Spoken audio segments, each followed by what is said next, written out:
Giant, huge F just on that alone. On that front, though, what legislation have they passed that addresses any of these promises? Let's check their report card. So this is their commitment to America. Fight inflation and lower the cost of living. They'll do this by curbing wasteful government spending that is raising the prices of groceries, gas, cars, housing, and growing our national debt. The only one of those things on the list is partly true, and that is the growing of the national debt. Government's wasteful spending does not contribute much to inflation. Inflation is largely a either monetary or supply-driven phenomenon. Coming out of a historic pandemic that shut down the economies across the globe in a globalized economy is going to lead to inflation. Even if the government never gave anybody stimulus money whatsoever, it would still lead to this sort of inflation. So that is why we're having this here, especially with the supply chain being so messed up as it was. Now, their second point was going to increase take-home pay, create good paying jobs, and bring stability to the economy through pro-growth tax and deregulatory policies. What is about that, though? So increase take-home pay. Well, they're not going to increase the minimum wage, so that's off the table. That's the one thing that Congress can do directly. So they're not going to do that. To me, that's a failure. Create good paying jobs and bring back stability to the economy through pro-growth tax and deregulatory policies. Well, Biden's still a president, so they haven't really done much as far as deregulation. They haven't passed many of that things. They're not really creating good paying jobs. That was more Biden and Democrats through the Inflation Reduction Act. Investing in green technology, which creates green jobs, which are high-paying jobs, and as well as the infrastructure bill, which has knock-on effects throughout the entire economy, ensuring that people are able to increase home ownership and the like through better paying jobs. Biden has also been doing a good job when it comes to increasing union representation through his National Relations Board, and that National Relations Board has done a lot in terms of helping Amazon warehouse workers organize, and by helping I mean actually ruling in favor of workers like they should, contrary to what people might think. That is what's supposed to happen, as well as a slew of other pro-union agenda items. Lefties and liberals, progressives, people that are a little more left than myself will rightly give Biden shit because he did not allow the entire supply chain, or at least a large section of the supply chain, be jammed up by a rail worker strike. He stopped that. That was a good move from an economy's perspective and a political perspective. Because say what you want about what people want. Most regular day people want to see prices of goods go down, not go up. If the supply chain was brought to a halt. Shortly after the supply chain finally got cleaned up a bit through efforts that Biden did, as well as private companies through FedEx, UPS, and the military, all working in concert to bring goods to market. If that was hit a wall from a labor strike on the railways, that would have been bad news for the economy, and it would have led to increased prices, as well as less goods on people's shelves. So not only would you have had increased prices, you would have had a artificial shortage of goods and services. So that's why he did what he did. So even though he's pro-union, he was not pro this union this time on this particular thing, but he got some of the concessions out of the rail yards and the rail companies to do that. So that is why he did that. So Republicans, in my opinion, failed on both of these things. Make America energy independent and reduce gas prices. So this is just about fracking. This is just about Keystone XL. They want to basically drill, baby drill everywhere. All the energy sources except green energy sources, because they get a lot of money from fossil fuel companies and that sort of thing. So that is why they're doing this. Energy prices will come down if we do other things other than drill for oil and gas. One of the greatest things that we could do right now, and this is going to piss off a lot of lefty and environmentalists, is build a couple of nuclear power plants out on the Western Plains and potentially in Texas. We got 2 or 3 nuclear power plants up and running. our greenhouse emissions would drop significantly. It would create a ton of good paying jobs, and it would reduce the price of electricity substantially in some of these areas. Producing nuclear energy is extremely cheap. It is also not that dirty. And the reason I say it's not that dirty is because we've come up with ways to store nuclear waste that do not require, that will prevent leakage and that sort of thing. I know you can't get rid of nuclear waste, but you're talking about after 100 years, less than like, I don't know, I think it's like a container, like a shipping container of waste after 100 years for a nuclear plant. It's less than that. The reason that it looks like it's so massive when you see the pile ups of barrels and stuff is because it's spread out. It's spread out and it's contained in steel drums. So it looks like it's more than it is, but you can store that pretty safely on site. In fact, it's probably better to store it on site than ship it to a mountain or something else. One, less likelihood of having an accident and having that spill somewhere else. Two, the site is already potentially a little more radioactive than the planet itself. And so you can just store it on site underneath the nuclear power plant. Drill a freaking 2-mile, 100-mile, whatever the hell it is, hole in below the nuclear power plant, and basically just drop the reinforced steel containers down there and just stack it up, and that will serve as a containment for everything. So that's where that's at. So that is where Republicans are on that, and they still, honestly, they haven't really accomplished that. They've spent too much time focusing on culture war issues than actually trying to force Biden to drill, baby, drill. In fact, this is something that Democrats and Republicans probably could agree on and get something passed bipartisanly in order to open up, I don't know, federal land to drilling and forest logging and whatever else. But they're not doing that because that might give Biden a win. All right, so that's one other thing. Strengthen the supply chain and end dependence on China. Hey, Biden is doing that. Based Biden with the CHIPS Act, China is actually doing really badly right now in terms of its economic output. There are rumors out of China that there are millions of unemployed young people sitting in China. I think they're laying flat is what they're called. And then there's also China massive job loss in the Xinjiang areas. Yeah, Xi'an layoffs, thousands of tech jobs cut as China CNN. That happened late last year. We got 2023 here. Record 11.6 million college graduates are seeking jobs this year. This was just 3 weeks ago. Let's go over to this. Let's see. We got that. China's economy's in trouble. Here's what's going on. All this coming out of this year. So this is stuff that's going on in China right now. And a lot of this is due to two things. One, Biden actually going after Chinese tech companies for stealing trade secrets and that like, and going after chip manufacturers to not give these computer chips to China, which is slowing down its arm market, and China's zero COVID policy and Xi Jinping being a true believer in communism. So we did an episode on Cypher State. If you don't know what that is, look it up, called Xi Jinping and the Sting He Brings. I'm going to have to reprise that. We're going to have to do a part 3 on that. But regardless, basically everything that's going on in China right now is largely due to the desire of Xi Jinping to remove capitalism, capitalist power centers from the private market and put them in the hands of the government. And that is causing a ton of problems. And Biden is helping with that. So that's what we have here. So again, Republicans haven't done shit. All right. Biden is the one that's leading this effort. He's doing more than Trump did.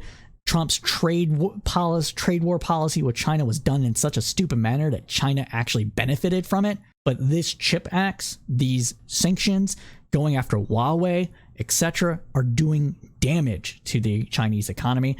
And that is, well, it's doing damage, not a lot, but combine that with Xi Jinping, and we're having a resurgence of American manufacturing and jobs, as well as a reconfiguration of the entire global supply chain caused partly by this and partly by COVID to get away from China. Its Belt and Road Initiative is going to matter a lot less if China isn't providing all the goods and services that it was expecting to along those routes. So that's where we're at with China. Again, Republicans haven't done anything. They have not passed a single bill on this. Well, I should say they have not gotten a single bill passed on this. The House might have passed a few bills in the House, but they died in the Senate. Okay. And a lot of the bills the House passed have nothing to do with these things. They're just platitudes. The real work is being done by the Senate and Biden. And that is a good thing. This segment's going to be a little long because I like to pontificate, people, okay? So sue me on it, all right? We're going to continue on. A nation that's safe. Because crime or something, this isn't to say that crime's not a problem. It is a problem. But what are they talking about it? The border. Got it. So fully fund effective border enforcement strategies, infrastructure, and advanced technology to prevent illegal crossings and trafficking by cartels. Okay, this is a thing that probably should be done, but the next part with catch and release loopholes, require legal status to get a job, and eliminate welfare incentives. All right, let's go through the list here. 1, illegal immigrants are not getting federal welfare. States with block grants can give undocumented workers welfare through various methods, should they choose to, but that is coming from a state position. Unless you want to get rid of block grants, which I don't think Republicans actually want to do, you're not going to stop the states from doing that. And even if you did stop block grants from doing this, the states might just choose to do this on their own with their own budgets. There's nothing to stop California from doing this on their own without federal assistance. There you go. Catch and release. Catch and release is not an actual thing. What they're talking about is the fact that due to various laws within immigration, there are the inability to detain a child permanently with their parent pending anything, right?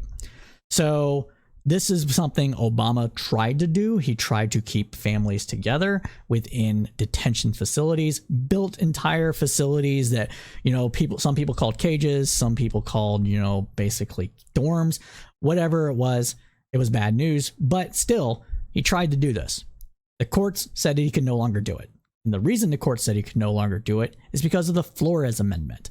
For those that do not know, the Flores Amendment stated that a child, for the welfare of a child, due to human rights and international law and treaties the United States has signed and is part of the law within the United States, you cannot keep a child in custody for more than, I think it's 30 days. 20 days. I was wrong on both counts. Can't keep a child in detention for more than 20 days. This is the Flores Agreement, not amendment. Flores Agreement. This was an agreement by the federal government and the courts to deal with migrant children. So that's what we have here. So what are you going to do? Well, you can do what Trump did, which is separate kids from their parents, right? And then keep the parents in detention. Or you can release people to sponsors, to actual state governments, to wherever else, and have them pending their asylum claims, pending their asylum trials, get work visas, etc., and contribute and be productive, yada, yada, yada. What Republicans want to do here is that they want to keep them in detention until their trial. And the reason that they want to do this is because they believe it will reduce immigration as a deterrent. But if you know anything about criminal justice, you know that deterrence doesn't work. Why? Because most people don't think they're going to get caught. And when it comes to crimes such as crossing the border, most people are 100% correct. The likelihood of getting caught while crossing the border, either overstaying a visa, going across the border illegally, going through an illegal point of entry, whatever have you, most people are not going to get caught. Even with a border wall, most people will not get caught. Even with the Great Wall of Trump, most people are not going to get caught because you can climb it, you can run across it, you can cross the border legally and just fucking stay. So unless you're willing to do a whole unimaginable level of police state bullshit, checking every single person, checking every single cargo at the border, putting ankle monitors on people as soon as they come into the border so that you can go detain them if they overstay, all this stuff that is just abhorrent from a human rights perspective. Unless you're willing to do all this, you're not going to stop all of it from happening. You're not even going to fucking slow it down. Trump didn't slow it down. He didn't. This giant increase of detentions and this giant increase of turnarounds on the border due to Title 42, Remain in Mexico policy, expedited expulsion, etc., didn't slow it down. It just made it cost more money. And that is borne out by the facts. So this whole idea of catch and release loophole is not a fucking loophole. It is a necessity of the system that we have. Because only Congress can fix this. Congress can fund the courts. It can pass laws that make it to where asylum seekers can't cross in illegal points of entry. It can pass laws that dictate that an asylum seeker has to go through a third country. It can get out of treaties that require all asylum claims to be heard before being kicked out. It can increase the number of judges to actually hear these cases in a timely manner. All these things need to come from Congress. The president literally cannot fix these things. It is impossible for the president to fix these things. This is on Congress. So if you want Congress to fix, if you want this to be fixed, you have to go through Congress. And Congress isn't wanting to fix this. Republicans, for their end, only want a fucking border wall. That's not going to fix this. We want security first. Security is not going to fix this. All you're going to do is massively increase cost. People like Chip Roy want us to just detain people until they are able to have their cases heard inside the United States, inside our legal system. That just means massive detention centers being built, literal concentration camps. It meets the definition of a concentration camp. If you don't want to use that loaded language, it is a giant prison that you're just going to keep people in for crossing the border illegally. You want to pay for that? You want the American government to pay to detain people for crossing a border. Really? You'd rather do that than fix the issue to make it to where they can cross the border legally and work here, contribute, maybe become citizens at some point? That's what you want. You want to pay for punishment, not actual solutions. If that's what you want to do, more power to you, I guess. But that's what we're doing here. That's what's happening, okay? So that is why the border is such an issue. Yes, the cartels need to be dealt with. That's going to require military intervention by their governments. A strong military response by their governments. And they are weak states. So unless you want to go to war, unless you want the United States to go to war, most anti-war party, Republican Party ever, that is on them to fix. So that's what we have, guys. That's what we have for immigration. You know, you want to require legal status to get it up. More power to you. Asylum seekers have a legal status. Let's speed up that process. That's one of the things that New York is asking for right now. We're saying we must expedite work visas. It's just common sense. Thousands of jobs are available to be filled to provide the services we need in the city. This state, this country added some 100,000 migrants have arrived in the city since last spring, according to the mayor. And right now, oh shit, currently taking U.S. Custom and Immigration Services 5.5 to 14 months to process work visa applications. Again, this is something that needs to be fixed by Congress. The money needs to be dedicated to this to get rid of the backlog and so people can start working. The whole reason there's a migrant crisis happening within democratic cities is because two things. One, they are being bussed there deliberately in droves by Republican governors. They made a masterful political play. It's fucking evil. It makes issues worse than what would happen if people just left and went their own ways, but it is a good political move. That's one issue.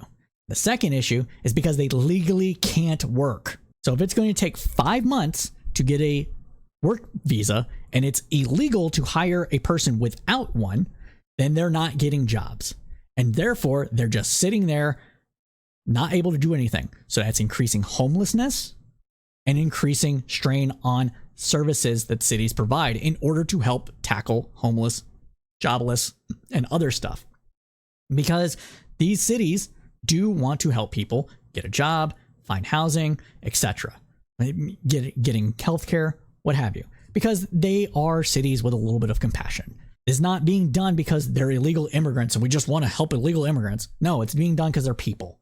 And the people in these cities get those resources as well. So what would you rather have? A bunch of people living on the street and therefore potentially increasing crime? Or would you want them in a homeless shelter, in an office building that's not being used, in your home potentially? What would you rather have? Third option, I want magic option number 3. I want them to be able to get a job legally and start working. Because that's what they're here for anyways. But no, Republicans just want a fucking border wall so we can't get these actual solutions passed. Because they like to have the political cudgel against Democrats. Meanwhile, real people are suffering. Real everyday Americans are suffering, and Republicans are just smiling. They're smiling, just full on shit-eating grin, because they know it's going to help them politically. And they're right about that. That's why I'm passionate about this stuff. That's why I do this newscast, because people need to know what's actually going on. So that is another thing. Reduce crime. All right. Support 200,000 more police officers through recruiting bonuses and oppose all efforts to defund the police. You know what? I'll let that one slide. That's fine. They haven't done anything with that. That's not necessarily a fully bad plan. Again, I'm not a raging leftist here, okay? I don't know if recruiting bonuses will actually help. I think what we actually need in this country is to actually just pay people more, just in general, for all civil services. The amount of time that a patrol officer, especially just getting started, spends on the streets is far too much, which increases chances of fucking up. You know, if you're working an 18-hour shift as a police officer, you're going to get tired. Tired people make mistakes. Except when it comes to police, tiredness can lead to death. So maybe we should do that. Maybe we should make it illegal to moonlight and just pay them more. That might be a good idea. So I'm going to let that one slide. I'm not anti or pro defund the police. I think we probably need to do both. And that means targetedly defunding certain aspects of the policing, giving those resources to other departments that actually tackle causes of crime and are generally better for people. But at the same time, we do probably need more police officers, so less people are working overtime and there's no moonlighting and stuff like that. Like, that's going to require more money. So overall, there should probably be more money spent, but there should be certain things that money shouldn't get spent on, and that money that is being spent on that should be reallocated to things that are better. That's where I'm at with that. Again, though, Republicans haven't done shit about this. To be fair, they're not going to be able to get this through the Senate, but they could if they bother to try to make actual deals. Because regardless of what people want to tell you, Democrats are anti-police. Shocker. I know. Oh, you think Democrats hate the police? You think upper middle class white people hate the police? You think property owning people hate the police? You think poor people that make up the Democratic base, part of the Democratic base, don't like the police helping fight crime in their communities? You're talking about some activist that might hate the police, but it's not really that many people. It's not. So maybe, just maybe, you can actually work across the aisle with Democrats, some more of the conservative ones. Hell, Joe Biden was called what? Joe Biden is the creator of the fucking crime bill. Maybe you could work with him to actually get some of these things done. I mean, after all, Joe Biden said this fucking thing, man. He said, investigating crime prevention and community policing, cops who walk the beat, who know the neighborhood, and who can restore trust and safety. Let's not abandon our streets or choose between safety and equal justice. Let's come together and protect our communities, restore trust, and hold law enforcement accountable. That's why the Justice Department has required body...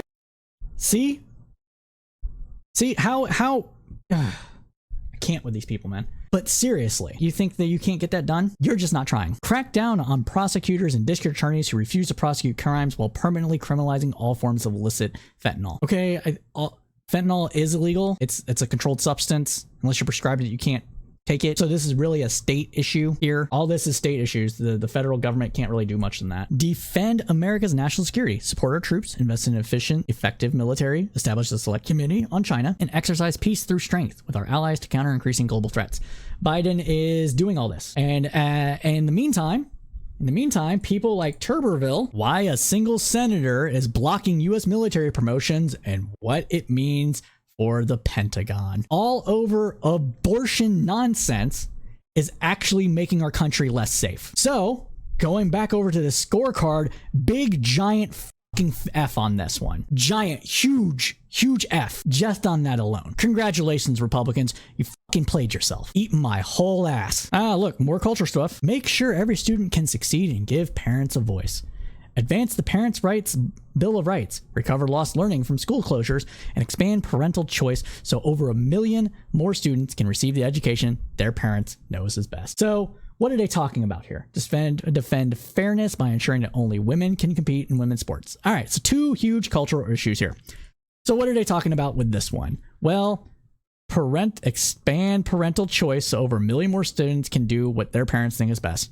This is about vouchers. This is about destroying public education. This is about getting more people into parochial religious schools. This is all culture stuff right here. I am not anti-voucher as a concept. The reason I'm not an anti-voucher as a concept is because the concept actually works in more countries that use it when they do it correctly. But that is a big thing. When they do it correctly. None of the Republicans that are pushing forward voucher bills across the United States are doing it correctly. Make no mistake, they don't give a shit. What they want is for middle class and upper middle class welfare to destroy public teachers unions and public schools because they don't think they should be funded at all. They don't want the state involved for a couple of reasons. One of the bigger reasons is because you can't teach religion in school.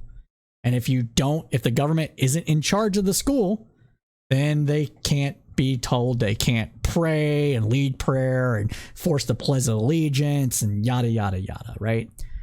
Because that's how our law is currently set up. Private schools can require all that because they're private, but government schools can't. And that's one of the reasons why they want people to go to private schools. It's mostly culture. Another reason is because this will make a ton of people a lot of money. Because if the government still funds it, but doesn't control it or oversight, then a lot of people can come in, government money, just draining it in, siphoning the public coffers for private gain. That's another reason. And I hope some Republicans are watching this right now. I hope some conservatives are, because this is what's going on. So that's partly what they're talking about here. Now, the Advanced Parents' Bill of Rights and recover lost learning from school closures. This is going to be give and take. Okay. There are parents' rights that do exist. There are children's rights that exist. And there is a balancing act here. That's why communities largely determine what is taught in school. That is why parents can opt out or have to opt in to certain education. We have that kind of system in the United States, and maybe we don't want the government having complete control over it. We don't want a teacher to have complete control over it, right? There's some give and take here. That aspect of this is not something that people, especially on the left, should take a huge amount of issue with. You can take issue with it. Children have rights. They're not their parents' property. They have the right to learn information. Their parent can't keep that information from them forever. We live in a society. Society helps nurture everything. There's give and take. And this is so obvious to people when you take it away from things that are like, oh, maybe we shouldn't teach kids that. If you go to a thing that's logical for people, they obviously know that this is correct. Parents lose the rights of their kids when they're abusive, emotionally or physically abusive. Neglect. Parents lose their rights when they neglect their kids. We already have things in place to protect the rights of children, and children have rights.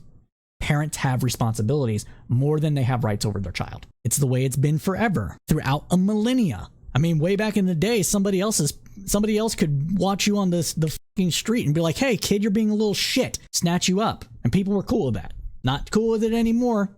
Reasons being Some of them make sense. But I'm just saying, I'm putting this in context that this is not this like hyper, oh, my child is only my responsibility, my rights over my child. My child does what I say. They learn what I want to learn, blah, blah, blah, blah, blah. Like all those things are fairly new in society. Probably has something to do with the fact that people are having a lot less kids. So if you're only having one child, but if you're having 8, but kids have rights. And that is what we have to acknowledge here. Kids have rights. Parents and adults have responsibilities. They also have rights to an extent. There is a balancing act. And recovering learning from school closures. Again, this is something that should happen, but they're not doing anything to make it happen. They're not focusing on this. They're focusing on Biden, border, and leaving all this to the wayside. So there you go. And then this one is just been basically like, let's redefine Title IX so that trans women, and that's the only thing they care about, not competing in women's sports. And, there's a little bit of give and take there as well. But to me personally, if it's before high school, who gives a shit? Why do you care? This idea is like, oh, you're going to shower together. What are you talking about? Seriously, before high school, who gives a shit? Let people compete. Like the point of sports isn't just elite competition. It's also camaraderie, sportsmanship, leadership training, group exercises, etc., right? Just let kids play sports, man. It's not that big of a deal. It's not going to take away opportunities from other people. Just let it happen. That's where I'm at with it. But we can say there's give and take. On this one, there are differences physically between cis men and cis women. The question is how much of those matter when you're a child or when you're a child on hormone replacement therapy. So there's give and take. All right, we're almost done here. So we're going to plow through these. Personalized care to provide affordable options and better quality delivered by trusted doctors. That doesn't mean anything. Lower prices through transparency, choice, competition, invest in life-saving cures and improve. This is platitudes. This whole choice and competition is basically trying to get rid of some of the minimum stuff required under Obamacare. We invest in life-saving cures all the time. That's one of the reasons why the United States leads in medical advancements. So again, this is just a platitude. It's already being done, but they have not worked on any of this whatsoever or have gotten any of it done. Confront big tech and demand fairness. They're doing some of this. With their hearings. Don't be surprised that there's some laws passed out of that. Even a lot of left-leaning people are concerned with tech censorship and tech oversight of the entire economy and political sphere stuff. But again, if we're going to care about this, we shouldn't let one company be in charge of so much stuff. Maybe we should have an Internet Bill of Rights, something that Republicans didn't like when we talked about the fairness doctrine and as well as net neutrality. So that is that problem there. Let's see. Preserve constitutional, uphold freedom of speech, protect the lives of unborn children. Again, platitudes. There's nothing they can do here. Supreme Court got rid of Roe, so I guess victory for them. They legally can't pass the constitutional carry amendment that it impacts the entire country because states still control their borders, so that's not going to work. Hold Washington accountable, conduct rigorous oversights to rein in government abuse of power, corruption, provide real transparency, require the White House to answer for its incompetence at home and abroad. Again, this here is just partisanship. This here is talking about their hearings on weaponizing of the government, the judiciary, etc. So I guess they're doing this to a degree. So I guess that is something they're actually doing. They're not doing this. When they say save and strengthen Social Security, they mean cut Social Security and Medicare. They mean make it solvent by reducing benefits. So they want to take away benefits from you. So, and they're not going to get that done. That's why Biden said some of y'all want to gut Medicare and Social Security, because it's true.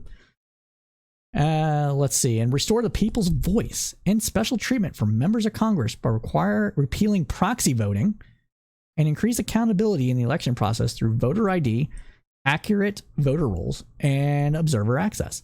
So this is, again, all the claims, lies, all the lies they've spread about the 2020 election. Proxy voting does not actually do anything bad with with the ability to doesn't treat members of Congress as special. Proxy voting is actually how you can ensure that your district has a voice if a congressional member is not there. So that's just nonsense. And that's not something that's going to get passed because, face it, Congress is old as fuck, and sometimes they're going to have to be in surgery during votes. But they're kind of wanting this. They're kind of wanting this because of the fact that if there's not somebody there, they can win votes with fewer people. So that's one of the reasons there. As less people show up, the majority for a bill passage decreases. So that's partly also why they want there. They want to have special rights for their districts and not have your district, if your congressman is not there for whatever reason, to have a voice. So fuck off. Increase accountability in the election process through voter ID, accurate voter rolls, and observers access. As I already told you, this is mostly about lies about the 2020 election. That's what they're talking about here. Now, this just shouldn't be a thing. There should not be a thing as voter registration. I've talked about this on this program extensively, and I know I've been going for a very long time on this segment here. But voter registration should just be automatic. There shouldn't be any need for a person to register to vote. The vast majority of states have income taxes. A state that has income tax knows where you work and knows where you live. They just do. So they can just look on that and be like, this person lives here. Boom. Done. Like as soon as they start collecting taxes from you, they should register you to vote. As soon as you turn 18 in a state, they should register you to vote. As soon as you get your driver's license or any ID, you should be in the system to register to vote. So when you turn 18, you are registered to vote. There should be no updating whatsoever. The only update that should have to happen from an individual is if they move from one district in a state to another district in the state. And that's just to ensure that you're voting in the right district. That's it. Everything else should be automatic. And even with that, that can be done through records automatically that the state has. For example, if you own a home, your address is known by the state because you are required to pay taxes on that property. So the state knows where you live. The state could easily require that the person that owns a rental property also associates that with the person that they're renting it out to. And then that information could easily be used to register people to vote. This isn't hard. If they did all that, there would be no longer this problem. Accurate voter rolls would be a thing of the past because they would be accurate a hell of a lot more than they are right now. When a person dies, the state knows they died. Their death certificate's registered with the state. Their death certificate and social security number is registered with the state. That should automatically remove them from the voter rolls. But they're not doing this because this issue is something they can bring up again and again. And sometimes they just want to make voting harder. Because if you don't work for it, do you really deserve to vote? It's nonsense. Now, with all that said, you know what? Honestly, voter ID, if you're going to require an ID to vote, fine. Just give it to people for free. It's that simple. That removes my complaint from voter ID completely. So Republicans, there you go. That's my olive branch to you. Do what I think Georgia did this. Georgia? I think Georgia did it. I'm pretty sure it was Georgia that gives people IDs for free. It's that simple. Just do that. I will no longer have complaints about voter ID. Most liberals will stop saying, oh, okay. They'll stop complaining about it because then there isn't a artificial barrier to voting. Because if you're poor and you can't afford an ID or you can't afford the documents required to get that ID, updated birth certificate, a replacement of your social security card, whatever else the state might require you to prove that you are who you say you are. If you can't afford those things because you're broke, you should still be able to vote. So yeah, with all that said, it should be obvious to everybody that what the Republicans do, what they have been doing in Congress, has been focused primarily on electioneering and not actually doing the things that they said they were going to do. Absent grandstanding on the border, absent grandstanding on cultural issues, they haven't done shit. Remember that when you go to the polls.